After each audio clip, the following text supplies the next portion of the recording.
Good evening and welcome to Western Metros Tonight.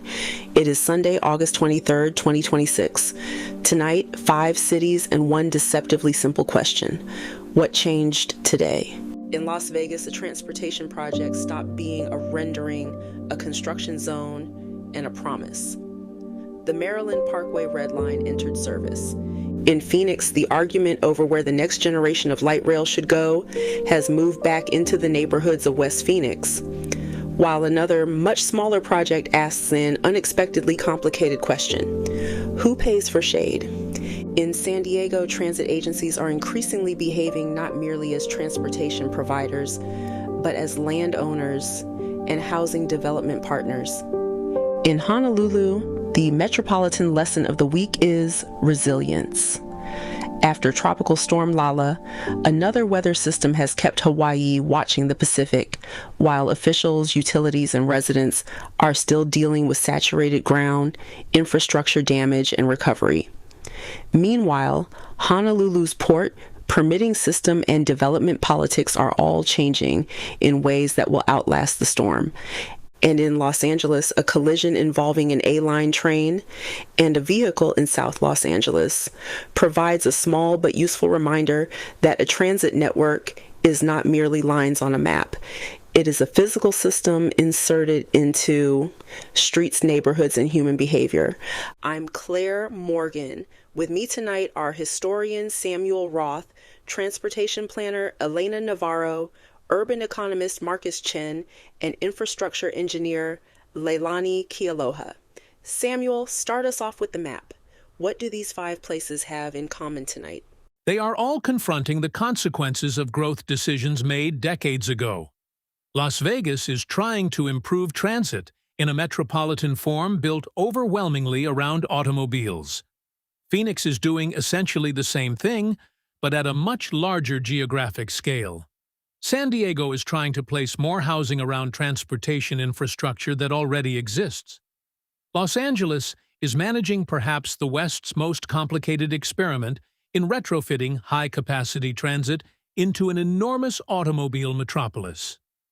And Honolulu has the island version of the problem: limited land, concentrated infrastructure, extraordinary dependence on ports and imported goods, and physical systems exposed to environmental hazards.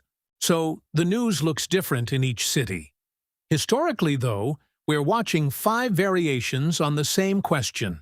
How do you modify a metropolitan system after millions of people, billions of dollars of property, and generations of institutions have already organized themselves around the old system? And that brings us directly to Las Vegas. Today, the Regional Transportation Commission of Southern Nevada implemented system-wide service changes and officially began the Maryland Parkway Red Line. Elena, give us the geography. Maryland Parkway is one of the important north-south urban corridors east of the Las Vegas Strip. The new Red Line replaces Route 109, but calling it simply a renamed bus route understates what RTC is trying to do. The service links major destinations, including downtown Las Vegas, the Las Vegas Medical District, UNLV, the Boulevard Mall area, Sunrise Hospital, and Harry Reid International Airport. There are enhanced stations. There are dedicated transit lanes. The fleet includes high-capacity hydrogen fuel cell buses. And the crucial planning word is corridor. A corridor is not just a road. It is a strip of metropolitan activity, housing, employment, retail, institutions, and movement that can become more valuable when those uses become easier to reach. So this is where we introduce one of tonight's classroom concepts: accessibility. Exactly. People often measure transportation by speed. How fast does the vehicle go? But planners frequently care more about accessibility. How many useful destinations can I reach, at a reasonable cost, within a reasonable amount of time? Those are different questions. A 70-mile-an-hour freeway does not automatically give a person without a car good accessibility. A bus moving 25 miles an hour through an urban corridor may provide enormous accessibility if it reliably connects homes to hospitals, jobs, schools, shops, and other transit. Marcus, economists have another way of describing what happens when accessibility improves. Yes, accessibility can become capitalized into land values. That's an important real estate concept. Suppose two otherwise similar parcels exist, but one becomes significantly easier to reach from major employment centers. The improved location has economic value. Some of that value may eventually appear in rents, property prices, or development interest. But here's where I want to challenge a common oversimplification. A transit investment does not automatically cause a property boom. The market still asks whether people want to live or operate businesses there, whether zoning allows additional development, whether construction costs work, whether financing is available, whether crime perceptions change, whether sidewalks are usable, whether utilities have capacity. Transportation changes one variable in a system of variables. And the Las Vegas system is still physically unfinished in places. RTC warns that utility work and roadway construction continue along a roughly 4-mile portion of the corridor, meaning the launch occurs while some construction impacts and delays remain. Leilani, why is utility relocation so often the invisible villain of transportation construction? Because streets are not just surfaces. Underneath the asphalt can be water, sewer, storm drainage, electricity, telecommunications, and other infrastructure accumulated over generations. The public sees a lane, an engineer may see a crowded three-dimensional corridor. And once you decide to reconstruct a street, build stations, or change lanes, you discover that your transportation project is interacting with infrastructure installed for completely different purposes at completely different times. That's why urban infrastructure costs can surprise people. You're not building on an empty field. You're performing surgery on a living organism. Samuel, put Maryland Parkway into Las Vegas history. Las Vegas is a classic 20th century Sunbelt metropolis. Its explosive growth occurred during the automobile age. That matters. Older cities such as Boston, Philadelphia, or Chicago inherited extensive rail systems because large parts of their urban form were created before universal automobile ownership. Las Vegas expanded after the automobile had already reorganized American urban development. Wide roads, large parking fields, separated land uses, subdivisions, and relatively low-density expansion became normal. So modern Las Vegas transit policy is not restoring a 19th-century transit city. It is attempting to create stronger transit inside a metropolitan structure built for cars. That is a harder problem. And it is one Phoenix understands. A few hundred miles southeast, Valley Metro and Phoenix have revived planning for the West Phoenix light rail extension. The current concept is roughly 10 miles. It would connect West Phoenix with the existing system, potentially joining it around Central Avenue and Indian School Road, or the 19th Avenue and Camelback area, then moving west along Indian School towards 75th Avenue, south toward Thomas Road and the Desert Sky Transit Center. Recent public engagement follows a major policy pivot earlier this year. Elena? Axios reported Friday that a 2024 analysis projected approximately 16,600 weekday trips by 2050. Marcus, listeners hear ridership projections all the time. What should they mentally do with a number like that? Phoenix originally had another expansion path involving the state capital corridor. In January, the City Council redirected attention toward West Phoenix and Indian School Road. Now the planning question is becoming concrete. Where exactly does the line go? How does it interact with traffic? Where are stations? What happens to businesses during construction? Who gains access? And, importantly, where does the money come from? Funding has not simply materialized because a line appears desirable. Absolutely. Put an uncertainty bracket around it.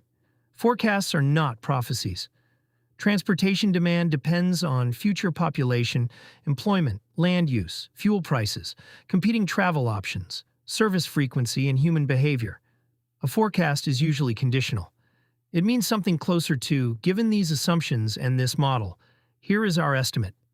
The intellectual mistake is turning a modeled estimate into a guaranteed future fact. Bayesian reasoning without making everyone do equations? Pretty much. As new information arrives, update your confidence. If housing construction accelerates around the corridor, expected ridership might rise. If employment decentralizes elsewhere, perhaps not. If service becomes exceptionally frequent and reliable, behavior may change. The forecast should evolve with evidence. And history supplies evidence, too. Phoenix has already changed its urban form around portions of the existing rail network, but you cannot simply copy that outcome westward. Maryvale has its own development history, demographics, street pattern, and commercial structure. Path dependence matters. Define that. Path dependence means that where a system can go tomorrow is partly constrained by where it went yesterday. Once you've built streets, subdivisions, utilities, and institutions in one pattern, changing direction becomes expensive. Cities have memory embedded in concrete. Phoenix also gave us a much smaller story Friday with surprisingly large implications. The city's Office of Heat Response and Mitigation and partners were selected for a $115,000 grant for a project called Water for Shade in Sunny Slope.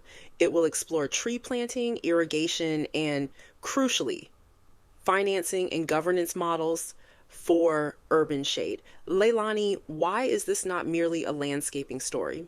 Because in Phoenix, shade is infrastructure. At extreme temperatures, a shaded walking route and an unshaded walking route can function like two different transportation systems. If you're asking residents to walk to a bus stop, a rail station, a school, or a store, thermal comfort becomes part of accessibility. Trees also require water. They require maintenance. Their benefits extend beyond the parcel on which they grow. And now we arrive at another academic concept: externalities. Marcus? An externality occurs when an action creates costs or benefits for people who aren't fully represented in the transaction.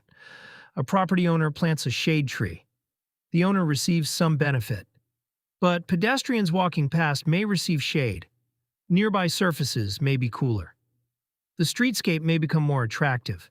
Those benefits spill beyond the property line.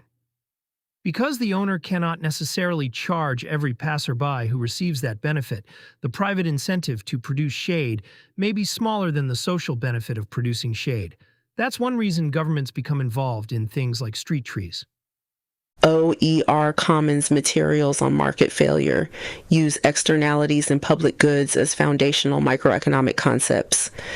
MIT's infrastructure coursework similarly asks when infrastructure should be publicly provided, privately provided, or funded through some combination. And Phoenix's experiment gives us the practical version. If everyone benefits from a cooler corridor, who writes the maintenance check 10 years from now? Exactly. Planting the tree is the photograph. Maintaining the tree is the infrastructure policy. Let's move west to San Diego. The Metropolitan Transit System says construction is expected to begin in late August on a transit-oriented development at Spring Street Station in La Mesa. The project includes 145 affordable apartments plus 2 manager units, transit parking, resident parking, and transit facilities. The existing parking lot is expected to close for roughly 2 years during construction. Elena, explain why transit agencies are increasingly becoming development actors. Because transit agencies own land. Historically, much of that land was treated simply as operational property: stations, yards, parking. But surface parking next to a transit station creates an obvious planning question. Is storing automobiles the highest value use of land immediately adjacent to expensive public transportation infrastructure? Sometimes parking is necessary, but sometimes a portion of that land can support housing, commercial activity, or public facilities while retaining transit functions. That's transit-oriented development. Marcus, highest value use sounds like real estate language. It is. Real estate economics asks what use of a site generates the greatest feasible value, subject to legal and physical constraints. But public agencies have additional objectives. They may value affordability, ridership, environmental benefits, or public access, even where those goals do not maximize private land value.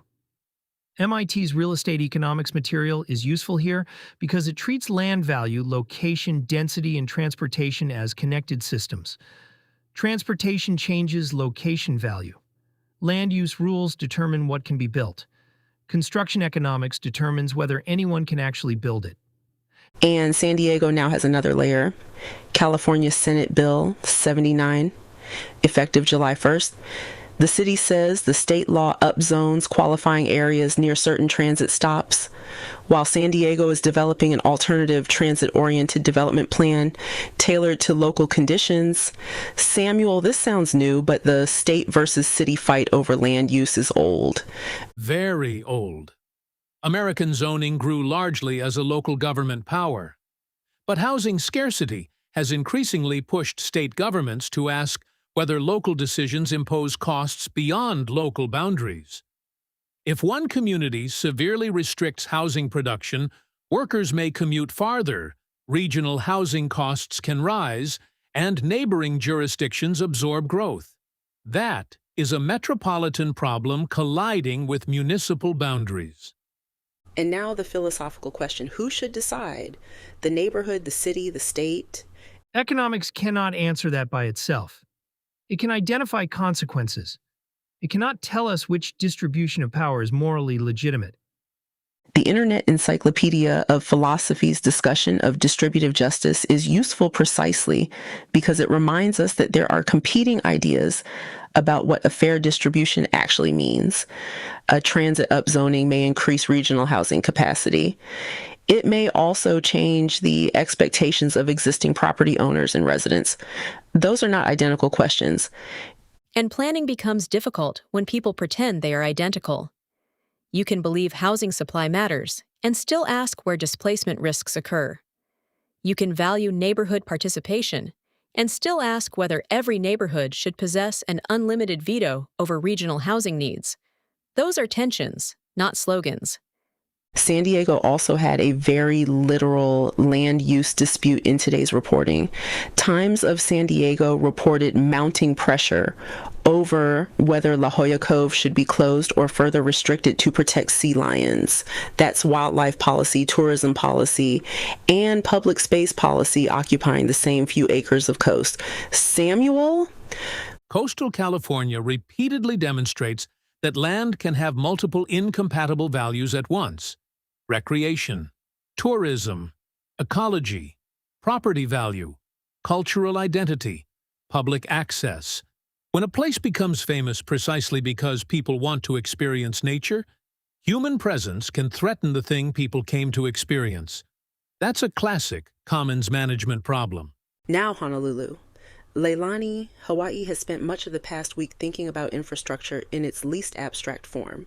Yes, after Lala, Hawaii has dealt with flooding, road damage, saturated terrain, outages, and recovery operations. Honolulu moved into cleanup mode earlier in the week, but another tropical system has kept attention on preparedness. The important systems lesson is that disasters compound. A second heavy rain event is not arriving on the same landscape that existed before the first one. Soils may already be saturated. Crews may already be deployed. Households may already have depleted supplies. Utilities may still be restoring service. Infrastructure resilience is therefore not simply the ability to survive one event. It is the ability to continue functioning and recover when stresses arrive sequentially. And resilience has a financial dimension. Absolutely. Deferred maintenance is often invisible during normal weather. Then a stress event reveals it. Engineering uses concepts like redundancy and robustness. Redundancy means you have alternatives when one component fails. Robustness means a component can tolerate stress without failing. Efficiency can sometimes conflict with resilience. A system optimized to eliminate every apparently unused spare capacity may be cheaper on an ordinary Tuesday and much more fragile during a disaster. That's essentially an insurance problem. The spare capacity looks wasteful until you need it. Honolulu also has a major infrastructure investment arriving at the harbor. Hawaii News Now reported this week that 3 large all-electric cranes arrived at Honolulu Harbor for installation at the Kapalama container terminal. as part of Phase 2 of a roughly $555 million terminal project. Samuel, ports are easy for metropolitan residents to forget. Until they stop working. Honolulu is a particularly powerful example because island urbanization depends heavily on maritime logistics. The supermarket shelf, construction site, automobile dealership, and hotel supply chain are connected to port capacity. Ports are metropolitan infrastructure even when most residents never enter them. And Honolulu's development history cannot be separated from its harbor. The city grew as a Pacific commercial, military, and governmental center. The modern metropolitan economy still rests on those logistics networks. Marcus, explain economies of scale in that context. Moving cargo has large fixed costs. Ships, cranes, terminals, warehouses. If those fixed costs can be spread across more units of cargo, average costs may fall. But scale also creates concentration risk. A highly productive centralized facility can become a critical point of failure. Again, efficiency and resilience are not always identical. Another Honolulu story may sound bureaucratic, but could become economically significant. Hawaii News now reported that beginning September 1st, Honolulu's Department of Planning and Permitting plans to require most residential projects to use a SIV check guided AI process before permit submission. We should emphasize that tonight we're discussing the reported policy change, not evaluating the software's performance. But Marcus, permitting time has economic value. Enormous value. Suppose a developer borrows money to build. Interest accrues with time. Consultants cost money. Land has carrying costs. If a project spends months unnecessarily waiting for administrative processing, that delay can increase total development cost. Those costs can kill marginal projects. So if technology genuinely reduces permitting time without reducing safety or accountability, the economic effect can be meaningful. But if is doing work there. Leilani? Yes, fast review and good review are not opposites, but neither are they automatically the same. The engineering question is whether automation catches errors reliably, whether unusual conditions receive human review, and how responsibility is allocated when the automated process is wrong. That's a principal agent and governance problem as much as a software problem. Honolulu Civil Beat also reported this week on another classic planning question. Developers seeking approval to build larger projects, and the community benefits governments negotiate in return. Marcus, give us the economics of that. When government grants additional development capacity, greater height, density, or some other entitlement, it may increase the value of a site. Governments sometimes attempt to capture a portion of that newly created value for public purposes. That can mean affordable housing, infrastructure, open space, or other benefits. The concept is often called value capture. But there is a limit. If government extracts so much value that the project no longer produces an acceptable return, the development may not happen. So the negotiation is not simply developer versus community. It is a feasibility equation. And the ethical question is, who should receive the value created by a public decision? The Internet Encyclopedia of Philosophy reminds us that distributive justice contains genuinely competing frameworks, from strong concern for the least advantaged to theories placing much greater emphasis on existing property entitlements. Urban planning doesn't resolve that philosophical debate. It operationalizes it. Let's go to Los Angeles. Saturday evening, a vehicle and an A-line train collided near 55th Street in South Los Angeles. A man was injured but declined ambulance transport, according to the Los Angeles Fire Department information reported by City News Service. About 25 passengers had to leave the train and await another. Elena, why include a relatively small collision in a metropolitan intelligence program? Because it illustrates interface risk. Rail operating completely separated from roads has one kind of safety environment. Rail operating through an urban street network has another. Every crossing creates an interaction between systems: drivers, pedestrians, signals, trains, road geometry, human attention. The probability of failure at any one crossing may be low, but a network contains many crossings and many daily interactions. A denominator problem. Exactly. One incident tells us that something happened. It does not by itself tell us whether the system is becoming more dangerous. For that, we'd want exposure data. How many train movements? How many vehicle crossings? How many passenger miles? How does the incident rate compare over time? Without a denominator, a dramatic numerator can mislead. Los Angeles also spent the weekend dealing with brush fires around Canyon Country. Forward progress was stopped Saturday night on 2 fires totaling about 30 acres. Evacuation warnings were lifted, and no structures were reported damage. Leilani, Southern California's fire problem, increasingly looks like a metropolitan planning problem. Because it is. Wildland fire becomes metropolitan risk when development and fire-prone landscapes meet. Then, the relevant infrastructure includes roads for evacuation, water supply, electrical systems, communications, building materials, and emergency response. Insurance markets translate some of that physical risk into financial risk, and eventually, physical geography can affect property values and development feasibility. Which takes us back to real estate. Marcus, people often talk about climate risk as though it were a distant environmental issue. Real estate markets can turn distant risk into a monthly payment. If insurance premiums rise, ownership costs rise. If lenders perceive greater risk, financing conditions can change. If buyers expect recurring hazards, the price they are willing to pay may change. That's capitalization again. Information about future costs gets incorporated imperfectly into present asset values. Let's pull the 5 cities together. Las Vegas launches bus rapid transit. Phoenix plans another rail corridor. San Diego develops housing on transit land. Los Angeles manages a giant multimodal network. Honolulu expands port capacity while confronting climate resilience. Elena, what is the shared planning principle? Networks shape opportunity. Transportation networks determine which jobs, schools, stores, and services are practically reachable. Housing networks determine where people can afford to live. Utility networks determine where development can function.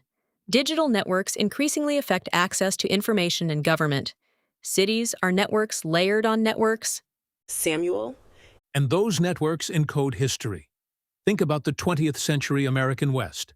Federal highways, military installations, water projects, air conditioning, mortgage finance, suburbanization, airports, ports, tourism.